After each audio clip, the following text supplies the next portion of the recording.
Ассалаумағалейкум баршаларыңызға, қазақ елі. Бүгін біздің 4-ші сабағымыз.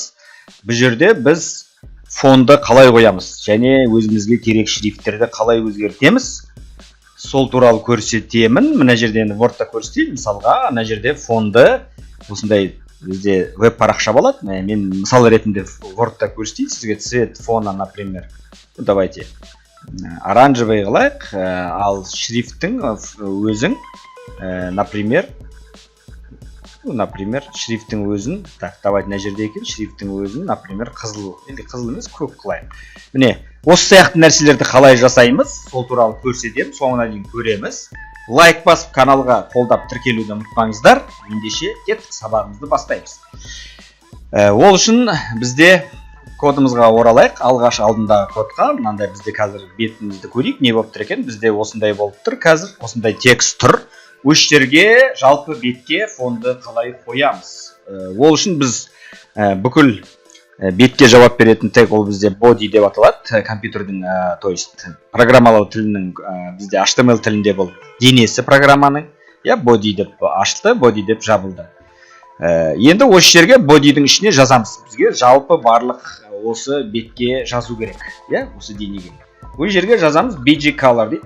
Ағылшыншаға BG color деп жазамыз міндетті түрде. BG color. BG color деген background color дегенді білдіреді. Аударған кезде фон болады. Фонның түсі дегенді білдіреді. Сол жерге обязательно тырнақша аламыз. И осы жерге red деп қойайық. Давайте. Red деген бізде қызыл дегенді білдіреді. Обновить етеміз. Бізде көрдіңіздер, сайтымыздың түсі қызыл болып кетті. Енді осы жерде өзіңіз кез келген түсті бере берсеңіз болады. Давайте ағылшынша yellow деп көрейік. Мен қате жазып жатырмын.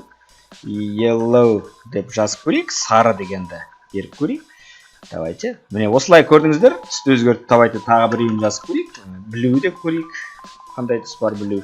Көкті беріп көрейік. Фондар туралы алдағы уақытта жақсылап тоқталатын боламыз. Енді бұл жерде давайте Ctrl-Z-ті қолданайық. Ыстық клавиша, назад, сарыны қалдырайық.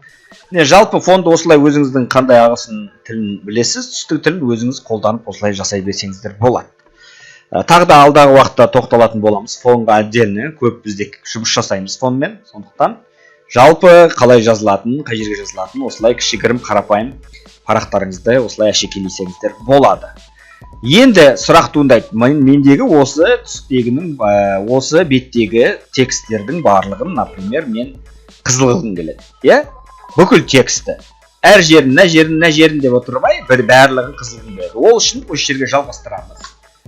Текст деп жазамыз, ағылшынша текст, бізде текст, тырнақшаға аламыз. Тырнақша бізде бар. Мына yellow'ды жабу керек. Кстати, аштыңыздар, обязательно жабу керек. И осы тексттің ішіне, например, red деп қойып, давайте. Сақтаймыз, обновить дейміз. Міне, көрдіңіздер, барлық текстіміз біздің қызыл болды. Міне, осындай керек кезде өзіңіздің веб парақшаңызға осындай кодтарды жаттап біліп жүріңіздер. Онда body'дің ішіне жазамыз. Енді приоритетный жалғыз нақты бір тексттің өзін түсін өзгертетін болсаңыз, оған специально тег бар бізде. Ол өз жерде font color деп аталады. Font color. Font деген бізде тағы да тексттен бөлек, жалпы текст емес, font color деген біздің фонт деген текстімізді білдіреді, шрифтімізді білдіреді. Аударған кезде font color тең тоже, например, blue дейді. Или давайте менде сары болып тұр. Green дейді, green, жасыл болсын. И қай жердегі текстті, қай жерден ағылшын тіліндегі RFS құжатына сүйенсек деген сөзді, осыны осы жерден фонт міндетті жабамыз. Ашқан тегімізді жабуымыз керек. Колорын жазбаймыз, просто фонтын ғана жазамыз и сақтаймыз.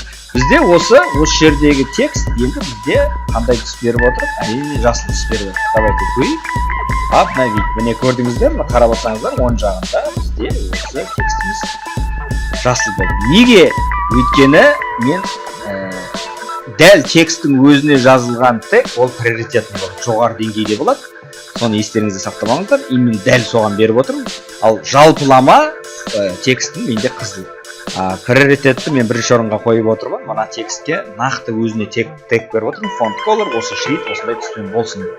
Міне, бұндай Осындай кодтар сіздерге керек болады, жаймен үйрене беріңіздер, жаттай беріңіздер. Ұнаса лайк басып, жолдастарыңызбен, достарыңызбен бөлісіп, каналға жазылып кетуді ұмытпаңыздар. Келесі сабақта кездескенше сау саламат болыңыздар.